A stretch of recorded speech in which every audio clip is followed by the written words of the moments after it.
This is the Fantasy Roadshow. What's going on, everybody? Welcome into another episode of the Fantasy Roadshow with your boys here. Keeping it old school today. We got, you know me, I'm Truck, and I'm joined as always by Shane O'Mac. And today we're talking Week 6, red light, green light, start sits, giving you all the players we like and the players we don't like, hopefully guide you in the right direction this week. First off, I want to apologize. I haven't posted video in a couple weeks, right, Shane? We've been a little busy over here on the road show, hitting the road here and there, but we're glad we can be back for you guys Week 6. And if you haven't seen, make sure you go check out the Substack, thefantasyroadshow.substack.com. Every week, if we don't do a video, we will post a Substack with our picks on that week. Shane has been holding it down for us, and Shane, I can't thank you enough. How are you doing today? Doing well. And I also say, reach out to us on Sunday morning, all three of us on Twitter. We're all can be available. We will reply to your questions, your start sit questions Sunday morning. If we're not doing a show, even after the show, if something pops up, each one of us will get back with you there. So yeah, we're very personable online. So if you guys have any questions at all, do not hesitate to reach out at any given time, and we got our notifications on. So, Coles cannot join us tonight. He is busy cooking dinner. He's a family man now, and he has been domesticated. So he is a bit busy. Coles will catch you on the next one. But yeah, I mean, first of all, Shane, a lot has happened in 2 weeks. I feel like so much has happened since the last time we were on. The NFL is crazy. Last week, all the games, it kind of pains me that we don't do the episode where we kind of break down our fantasy takeaways and stuff, talking about the games, and I just feel like there's a lot of conversations missed here. I mean, just so many injuries, it seems like, the last 2 weeks. By the way, how is your teams doing? Let's do just a quick checkup. It's Week 6. How are your fantasy teams? Have you gotten hit with that injury bug that you just referred to? Because I feel like everybody has. I've been seeing online these horror stories of people that drafted Tyreek Hill, Malik Neighbors, James Conner. There's it's hard to avoid that injury bug, especially so early on in the season. It's tough. What do you got? Yeah, I haven't. I have been lucky. I haven't hit with the big one. My only one league, I make a trade on Saturday evening 2 weeks ago for Lamar Jackson to solidify my quarterback position. It was the next day when he hurt his hamstring against the Chiefs. But I will take that. Given all this season ending and 6 to 8 week injuries, I'll take 2 or 3 weeks off from Lamar. So yeah, that's always tough when you trade for somebody that gets injured right away. That always hurts. But yeah, I get your point. You know what I mean? You take what you can get. I have been lucky, man. I have been lucky when I tell you. The only player that I've drafted on any team that's gotten hurt has been Omari and Hampton, and he just went down. But and with that being said, my fantasy teams are great. I'm in 7 leagues, and I think every single one of them, I'm either undefeated or have one loss. Ooh. And I've been great. My fantasy guys team in their big pool, the fantasy guys pool, I'm 5-0. I got the most points scored. I would like to check on the leaderboard to see where I'm at because my team is dominating right now. So just a humble brag there. But yeah, I'm blessed. Very blessed at this point in the season. That means you're coming up this Sunday for a just awful Sunday just because Let's not. I really hope not. So we'll see what happens. But either way, we are here talking red light, green light. So we're going to get into that right now for you. And we're going to start with quarterbacks. Start with a couple of red light quarterbacks. My first one I want to talk about is Kyler Murray.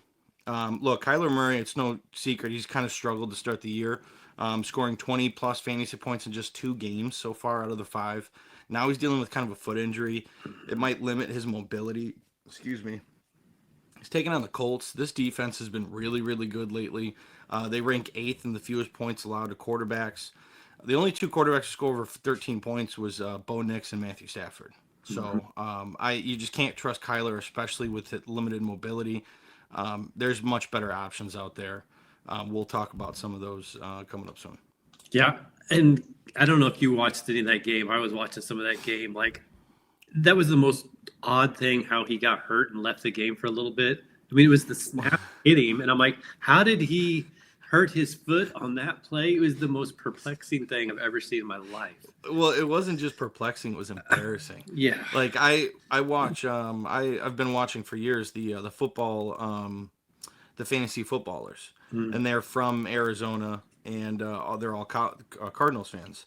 So it's funny watching them have a complete meltdown every week, with how bad the Cardinals have been, and Kyler just the ball hit. Like I feel their pain because I'm a Bears fan, and like I've been there before, not that exact play, but where you just don't want to deal with it come Monday, you know. Yeah. So yeah, I'm avoiding Kyler Murray this week. I got a couple others on the list we'll talk about, but who do you got? I've got Justin Fields, and he's had some great games. Lately, like the last 3 games back to back, I think he's been over, 25 points or so. But like I watched a lot of that game on Sunday against Dallas, and he was sitting at 71 yards passing after the first half, and everything in the second half was just garbage time. Dallas had just backed off into soft nickel dime defenses that just let them kind of chew up the clock, and it was just a bunch of garbage time. And then Broncos, awful defense to face. Their top 3 infused points allowed to quarterbacks.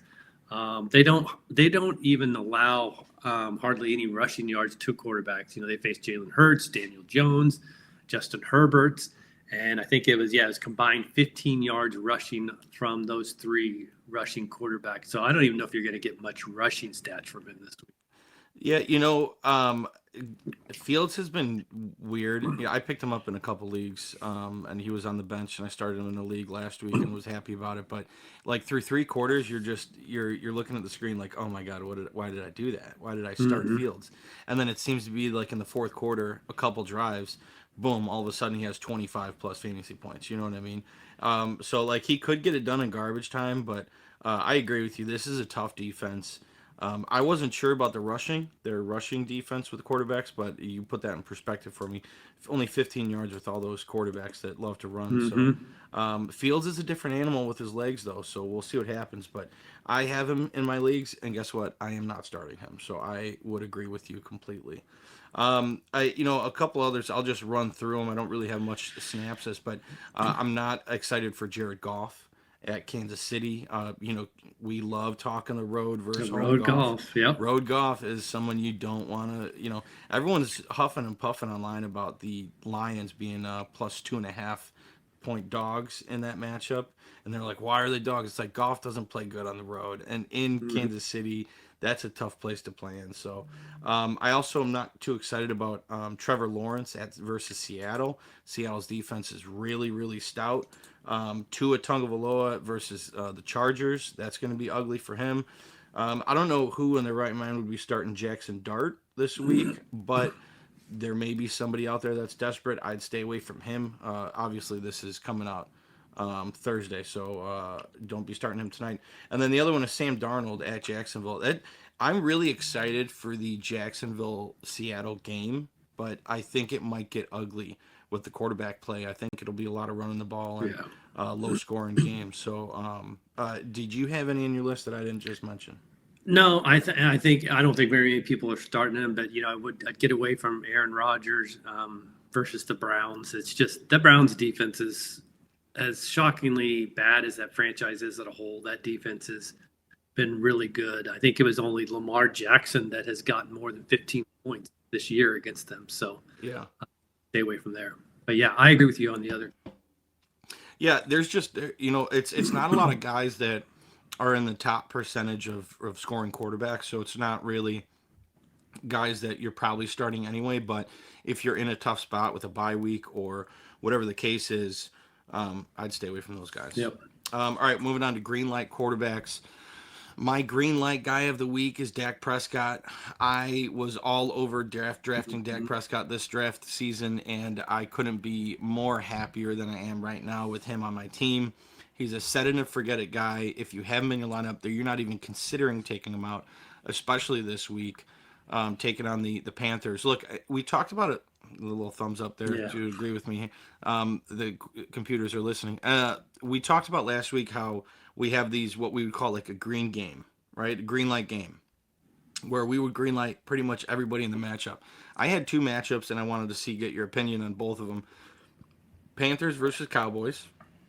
I think everybody that would be in consideration to start, I would be backing.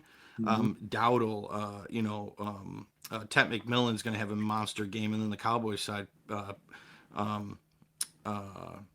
not I want to say Perkins, but it's not Perkins.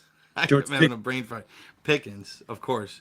And then the Bears at Commanders. I think the Chicago-Washington game is going to be an exciting game on Monday Night Football. I think pretty much everybody that you would consider starting in those two games, I'd be good with. Do you agree with me? Yeah, for sure. I think those are all going to be high-scoring games. I think the most important, what was most impressive last week about Dak, and yes, people are going to say, it's the Jets, but still, like, they've got one of the top 2 or 3 corners in the game, right? And he did that without 4 starting offensive linemen, without CeeDee Lamb. Pickens was blanketed most of the game except for the one catch. So it was a lot of Flournoy and Jake Ferguson and Javonte Williams, really. Yeah, absolutely. So I just want to highlight that. I think we should talk about that every week, just a couple green games where start off. You want everybody in these matchups. So yeah. With that being said, that's my quarterback in that matchup. So I wanted to save that for that conversation. But also Stafford. I'm a big Stafford guy this week. The Ravens defense has just been struggling. It's just an absolute. It's ridiculous where we're at. Just real quick snippet. Preseason, I was looking at the Bears schedule. And I'm like, man, middle of the schedule, we got to go on the road and play Cincinnati and Baltimore. Oh, those are going to be just terrible games. Now I'm looking at it just salivating. I'm like, oh man, can't wait to play the Bengals and the Ravens. So it's just crazy that this has come to this. In the past 2 games against the Colts and the 49ers, Stafford threw for 764 yards, 6 touchdowns, and no picks. The guy's just been an absolute fire. Baltimore's given up 35 plus from Stroud and Mahomes, who normally don't score that many points. So it's just a smash play for Stafford and Dak. Those are my 2 guys that I wanted to talk about this week. What do you got? And Stafford, I don't think people realize, I didn't honestly, because I had also identified Stafford early in the week as like a guy. But when I didn't realize, he is second in the league in touchdown passes. He leads. He's either first or second in passing yards. I don't know. I just hadn't really realized how well he has played, which makes sense as well as Puka Nacua is playing. But yeah, the smash start.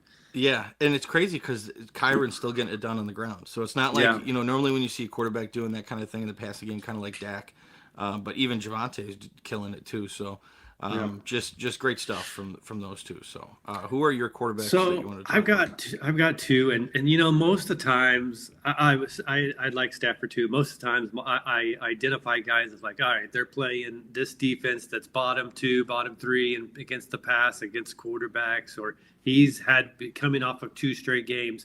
This guy, I can't give you any of those facts that's going to support my theory on this guy for this week. I just think it's a feeling I have, and it's Justin Herbert. He's playing the Dolphins, and they are, they've been okay against the pass. Justin Herbert has not had very many good fantasy days. But I just think with the loss of Omari and Hampton that we're going to see a much more pass-heavy game from the Chargers than we have seen. They've been more pass heavy, but I think it's going to see even more because I do not think Haskins is going to be productive in the run game. I don't think Waddle is going to be productive in the running game. I just think this sets up for probably a 2 or 3 touchdown game. One where he maybe rushes for 50 or more yards again, so you get those 5-6 points from him. I just think for some reason I'm seeing this more of a passing game for the Chargers.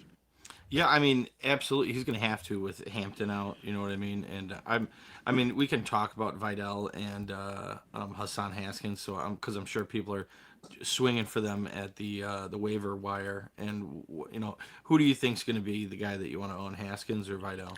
I put the leagues I bid on last night. I bid more on Haskins because of 2 things. One, the record with Harbaugh, coached him at Michigan. And 2, he's just the bigger back. And so That's what I base on. Haskins is what, 6'3", 220, Yeah. and Vidal's 5'9", 190. You know what I mean? Like, so I agree with you. I think it's Haskins as well, but we'll see how it goes. You started the Herbert thing saying that you didn't have a sticky stat to mention. I got one. I saw the Dolphins are number 3 in most fantasy points against quarterbacks. So Okay. that's a good one. The only quarterback in the last 5 games to not score 30 points on them was Bryce Young. Yeah. So Speaking of Bryce, I feel like a lot of people are going to be like, start Bryce against the Cowboys. They're horrible. I don't know if a great matchup for Bryce Young matters at this point. You know, we haven't seen him go for those big. No, he needs to stay on the waiver wire. Yeah. He's got to stay in the waiver wire. So, absolutely. I agree with that Herbert take. I think he's in a good spot against Miami, even though he's on the road. I'll mention a couple other ones. Daniel Jones versus the Cardinals. I think Daniel Jones is in line for a great game. The Cardinals are an absolute dumpster fire right now. One play that I think it deserves to be mentioned is Drake May at the Saints. I think Drake May got a lot of hype building when he beat the Buffalo Bills this week in prime time. May looked great, man. I know it wasn't a great fantasy output. He didn't score that many points, but he looked good doing it, man. There was a couple throws where I was talking to Coles. I'm like, he's running out of the pocket to the sideline, plants off one foot, and throws a dime to Diggs right at the sideline. And he had a very impressive game just from the eyeballs. So I'm fine playing Drake May. I'm playing him. I actually have in one league I have Drake May at New Orleans or Daniel Jones versus the Cardinals. I just mentioned both of them in my green light. I'm leaning towards Drake May here. Even though Daniel Jones had a better start to the season, I think Drake May is ascending, and I think against the Saints, it's going to be a good spot for him. Do you agree with me on that? I know I go Daniel Jones. An early start sit question that would be for Sunday. It's hard for me to get away from Daniel Jones at home against most anybody, and especially Arizona. So yeah, so you'd go Daniel Jones then. Yeah. All right. Well, we'll talk more about that Sunday then, Shane. Yeah. That's it. That's for quarterbacks that I like this week. Did you have any others that I didn't mention? I think just real quick, if you are very desperate, I do not be afraid to turn to Mac Jones. He looks in line to start again. If he could put up those numbers he did against the Rams, he could go on the road against Tampa Bay, who is hurting in the secondary. No Jamel Dean and some other guys in that key secondary. I think he can still put up good numbers there. Yeah, I think that's another guy who's impressive, right? In his play, it's like, when Brock Purdy comes back, are we going to see Brock Purdy, or are we going to keep seeing Mac Jones? Because he's winning games, and he's not only doing that, he's a tough son of a bitch, man. He was getting mauled in that last game. There was a couple times where you're just like, dude, is this guy getting up again? Like, go sit on the sideline for a minute, man.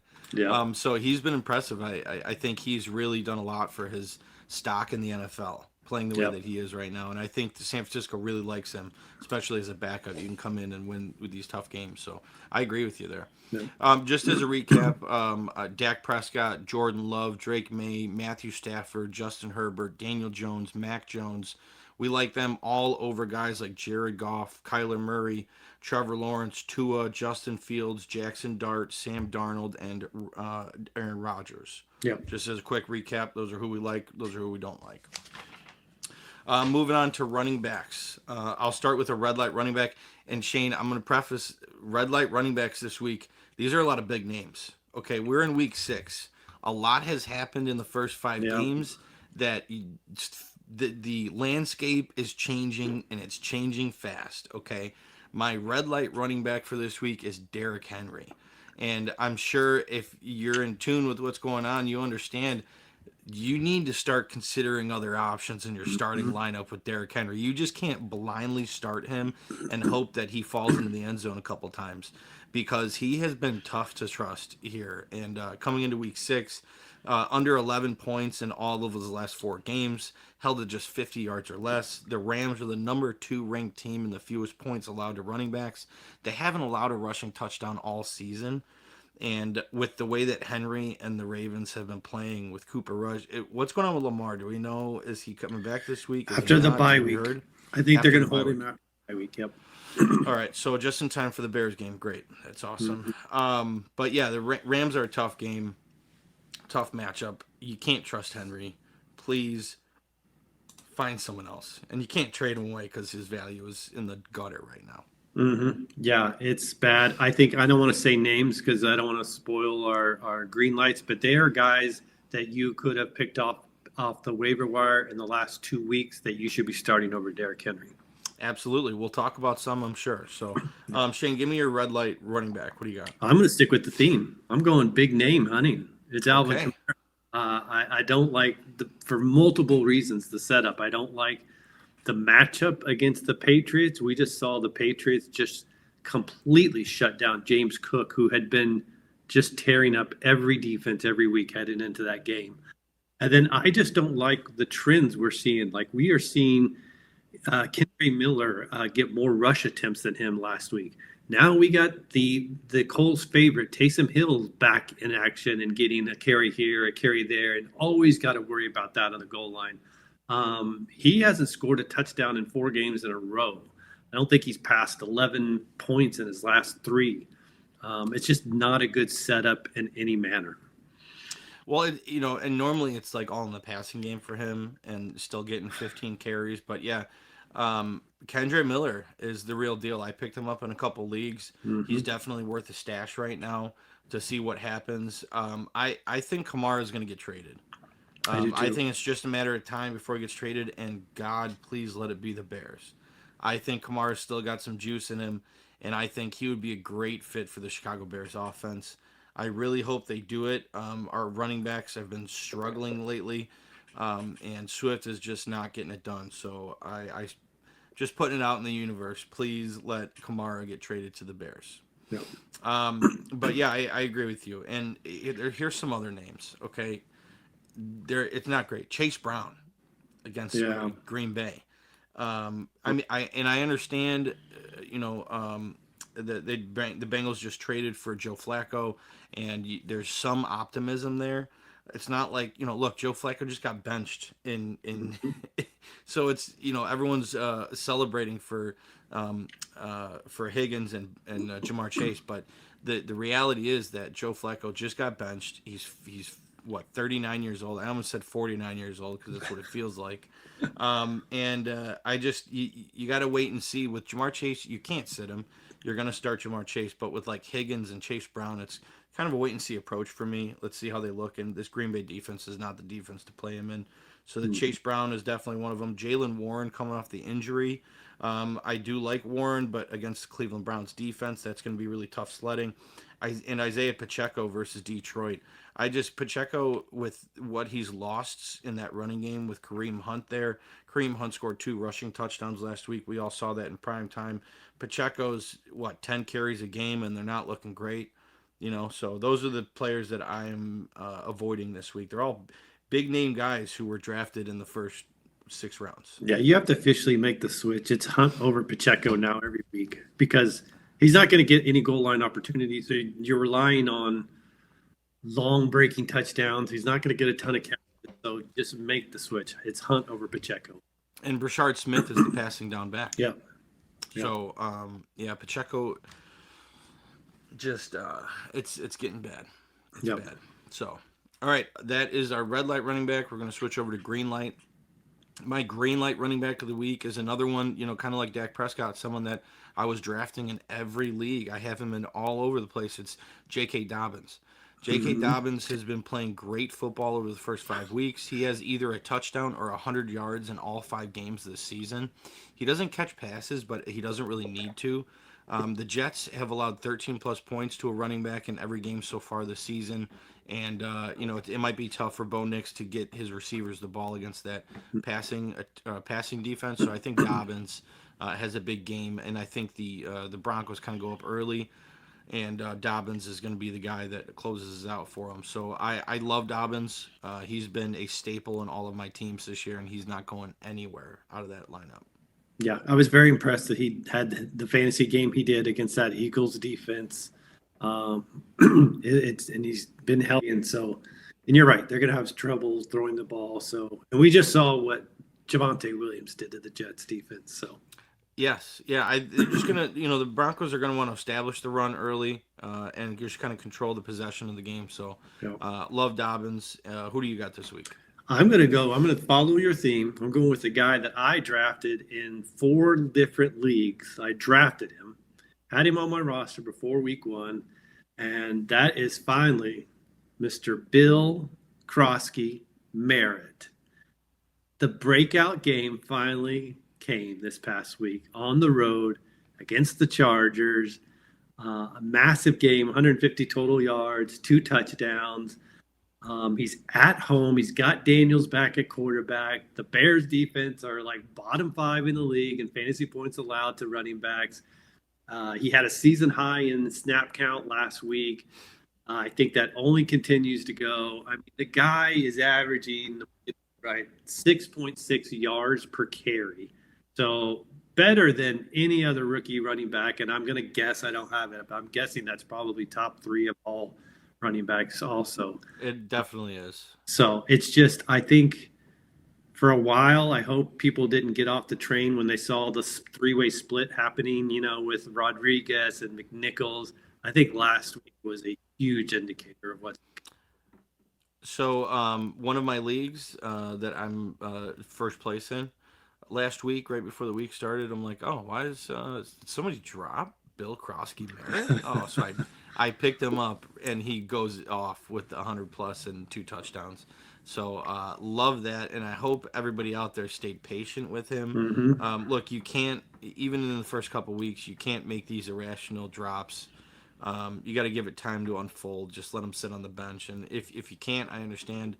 But I was fortunate enough to be able to pick him up. So. And we see it every year with rookie running backs. It always takes week 6 or the midweek, and then they come on. Every year we see it. Yeah, so he's in a great play this week. Chicago's run defense is terrible, so yeah, I expect him to play good. I'm going to give it to you, the free spot for the green start of the week. Go ahead and give your second one. I'm going to give the free spot for you. Go ahead and take the easy layup. Well, are you referring to Rico Dowdle versus the Dallas Cowboys? Yeah. I wasn't gonna mention it, but now I will since you're giving me the free spot of the week. Rico Dowdle revenge game. Look, he just put up 200 rushing yards. You already know, like, Dowdle is coming, and he's gonna be running all over the place against the Dallas Cowboys. So if you got Dowdle, I was able to pick him up in another league before he started going off. So me too. He is a smash play against Dallas. Smash. Yeah. I'm excited. I do worry that everyone's gonna have such high expectations from the 200-yard game. Obviously you would, but I still think he performs better than an average output for a running back. So I like Dowdle. I also like DeAndre Swift. I think Swift is in line for a good game at Washington. And then Michael Carter against Indianapolis. Now, I know it's not a great matchup, but Indies gave up, some decent points to running backs. And Michael Carter, after that debacle with Amari DiMercato, Michael Carter's the guy, and he had insane volume in that last game. Mm-hmm. So passing down and running downs. I think Michael Carter's the guy over there in Arizona. I'm not thrilled about starting him if you're in a tough spot. I like him in that spot over like Pacheco and Chase Brown and Derrick Henry. That's kind of the same range, but I wouldn't squawk at it, or squawk at it. The other waiver wire pickup in the last couple of weeks I'd start over Derrick Henry is Rachaad White.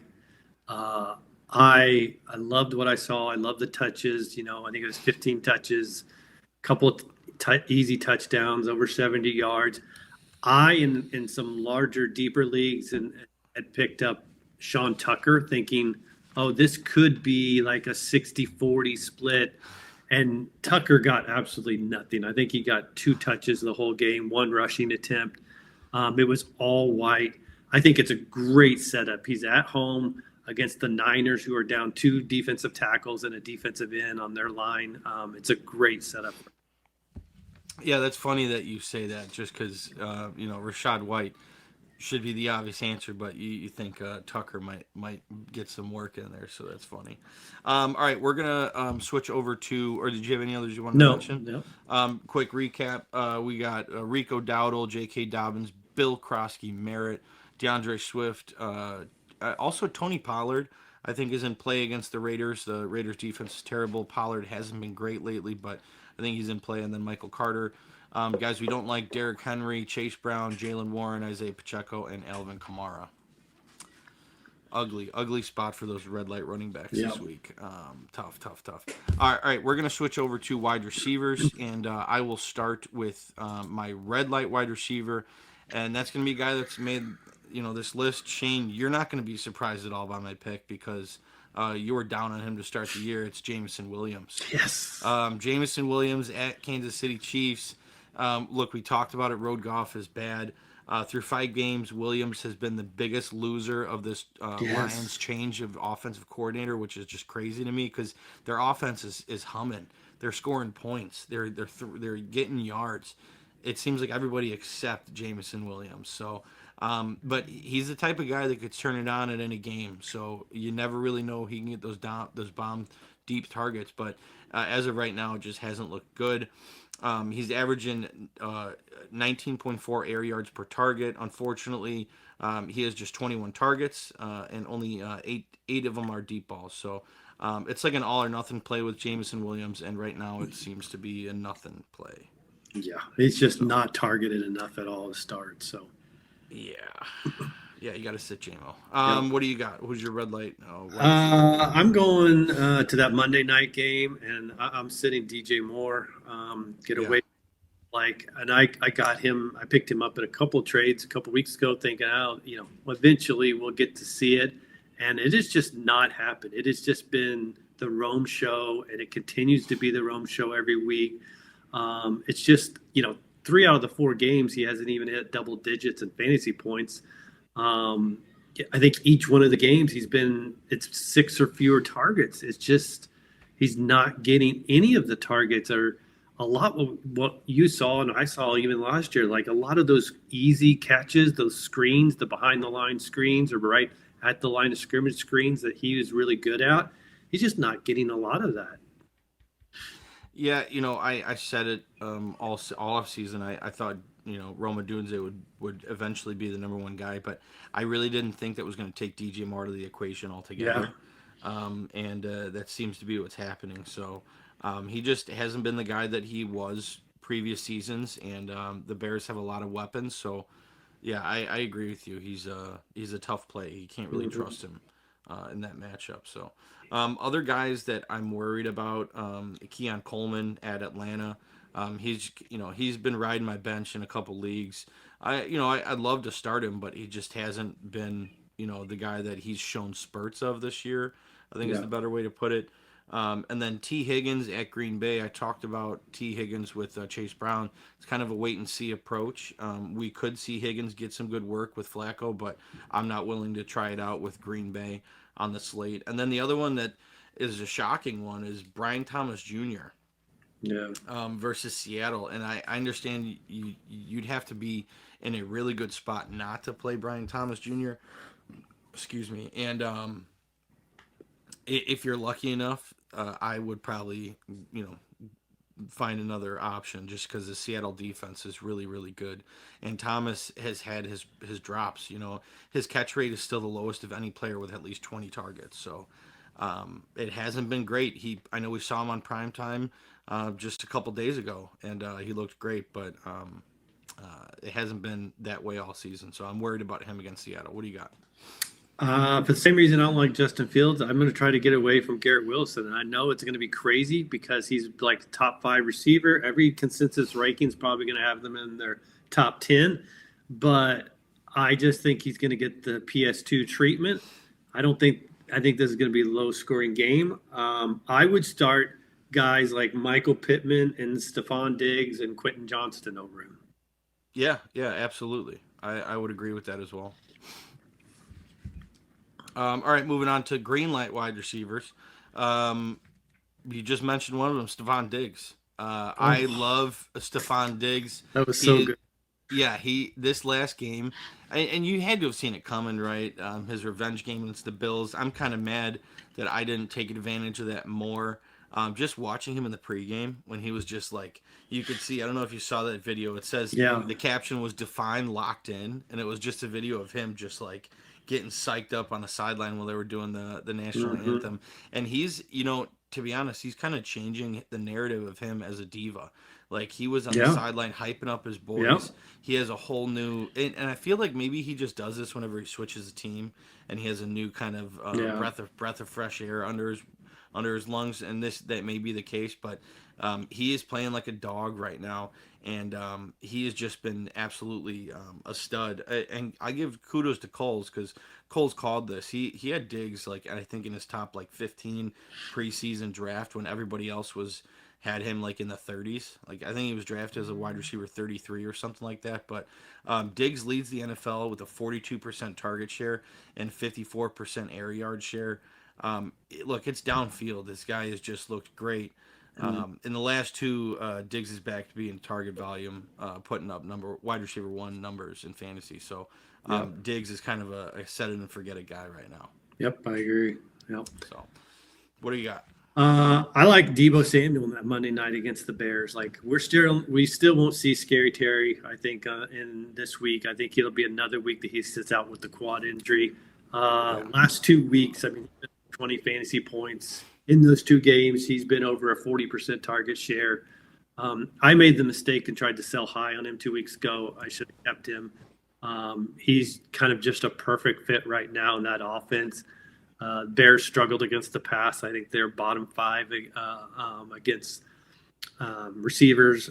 So it's just, I think he's got so much volume potential there as long as Scary Terry is out. Yeah, Deebo's another guy that I have on like every team. Yeah. This guy has just been an absolute stud, especially where he's being drafted. Yeah, I agree. He's a guy that you just can't take out of the lineup. You just can't take him out. So I love Deebo as well. Other guys I like, Davante Smith at the Giants tonight, the Thursday night game. Davante Adams at Baltimore. I think Davante Adams is going to have a monster game against the Ravens. Jaylen Waddle, without Tyreek Hill, has been great lately. He deserves to stay in the lineup. Ted McMillan, I mentioned in that green game, he's great. And then Calvin Ridley at the Raiders. We saw what Calvin Ridley finally did last week. I think this is another great spot for him against the Raiders. Ridley looked great. That connection looks like it's blossoming with the young quarterback, and I think Ridley's definitely in play this week. Yep. I wouldn't give up on Xavier Worthy. Any game that's got the highest point total of the game, I think it don't pay too much attention to last week. I think it's a better game for him this week. So, yeah, I would agree with that. I'd be fine playing Xavier Worthy. Yep. So, all right, cool. Just to recap: Devontae Smith, Davante Adams, Jaylen Waddle, Stefon Diggs, Ted McMillan, Calvin Ridley, Xavier Worthy. Look, there's a lot of big names in here, but this is why we like them, because they get points every week. So just make sure that you do not take these guys out of the lineup, along with Deebo Samuel as well. Red lights: Brian Thomas Jr., Jameson Williams, T. Higgins, Keon, Coleman. Tough guys, tough spots for these players. And Brian Thomas Jr. is going to be really hard to sit, but hopefully you got better options. Moving on to tight ends. Tight ends, I wish we had Coles on for this because I hate talking tight ends with red light, green light. Look, you got like the top 5 guys, and everybody else is just an absolute crapshoot who's going to score a touchdown each week. So, look, I think a lot of people might be stuck. I'm going to talk about this red light tight end because people early on were really liking this guy. He was scoring points from. It's Harold Fannin Jr. for the Cleveland Browns. And maybe you're just leaving him in there. You can't do that. Dylan Gabriel came in, and his favorite target is David Njoku. Yep. And I'm someone that drafted Njoku. I just dropped him last week before he went off for 2 touchdowns and 60 plus. So, bad on me for that. But yeah, if you got Fannin in the lineup, please take him out. Might as well hold him just in case. But yeah, Fannin is not in play this week. And Njoku's definitely stepped up to the plate. Yeah, I do not like, and I think people are going to start him based off what he did before the bye week, is Kyle Pitts. He had an 18-point fantasy game, but do not forget that was without Darnell Mooney. From everything I've read, Darnell Mooney is going to be back, so that's going to be more targets that take away from Pitts in that game. So I would easily pivot off Pitts. There's guys you can pick up and play over him. Yeah, I would agree with that. He's on my list. Pitts against Buffalo, it's a tough spot for him. And that Falcons team is just a roller coaster. So we'll see what Falcons team shows up against Buffalo. But Buffalo coming off a loss, I would imagine they are going to come into that game hungry. Other guys I don't like that don't seem like very surprising to me. Juwan Johnson versus New England. He's kind of, fallen off a cliff after the first couple of weeks. And Kate Otten versus the 49ers. Not sure who's ever going to be considering starting him right now, but just names I wrote down on a list for red light tight ends. Yeah, what's working against Juwan Johnson and is the return of Foster Moreau and Taysom Hill. I mean, they're going to have an effect on him both. So both. Yeah, absolutely. All right, who do you have for red light tight end? I like again this week, and he was my shocker pick of the week last week. But I would go back to Mason Taylor. Green. I'm sorry. I meant red light tight end. No more red lights. Yeah, huh? No more red lights for me. Oh, we're good. Okay. All right. Good. All right. So go ahead, Mason Taylor. Mason Taylor, I think two things. Like, ones we saw last week, season high in targets and target shares and receptions and receiving yards. I just think, I even thought before last week, I thought just the simplest explanation of why I liked him is there is no legitimate number 2 receiving target on that team. It's Garrett Wilson and probably maybe Breece Hall, but there's nobody really. And I just think Taylor is going to be that guy for the rest of the year, the guy that's probably second in targets most games. Yeah, I love Taylor. I picked him up in a couple leagues. 19 targets in the last 2 weeks. Yeah. 19. That's a lot. That's a lot for a tight end. And look, Justin Fields is going to need to throw the ball to somebody. He's going to throw the ball at least 20, 25 times this week, and they're going somewhere. And I feel like they're going to Mason Taylor. So he is the name I wrote down as well. Other guys I like Ferguson at Carolina, another player on the green game. So good. Ferguson's been an absolute stud. Other guys I like is Evan Ingram against the Jets. Yes. And Darren Waller versus the Chargers. Darren Waller, the Walrus, has come back like he never left. I think people have very nostalgic feelings with Darren Waller, but look, he was up to 60% of the snaps last week. I think he's just going to become a bigger and bigger part of this offense now that Tyreek Hill is gone.